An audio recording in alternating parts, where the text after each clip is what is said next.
మీ ప్రశ్నలోనే ఎంత వివరం ఉంది. ఇప్పుడు అందరినీ సమదృష్టితో చేసేవాడే గురువు అవుతాడమ్మా. వీళ్ళు సమదృష్టితో చూడనప్పుడు తను గురువే అవ్వడు, ఇంకా సేవ ఏం చేస్తాడమ్మా?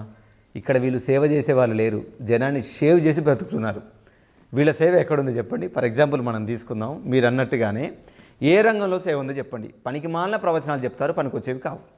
ఇప్పుడు అందరికీ వస్త్రదానం చేస్తున్నావు, అన్నదానం చేస్తున్నావు, ఓకే. జ్ఞానదానం ఎందుకు చేయకూడదు?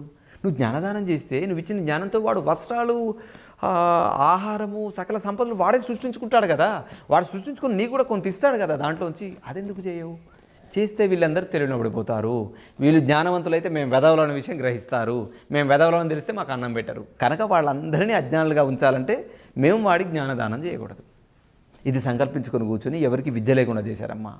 ఇప్పుడు విద్య కలిగింది ఎవరు? బాబాసాహెబ్ ఇచ్చిన భారత రాజ్యాంగం ద్వారానే అన్ని కులాలకు విద్యా హక్కు కలిగింది. అంతకుముందు ఏం లేరమ్మా, అంతా గోసులు పెట్టుకుని ఎవరు పని వాళ్ళు చేసుకునే వాళ్ళే.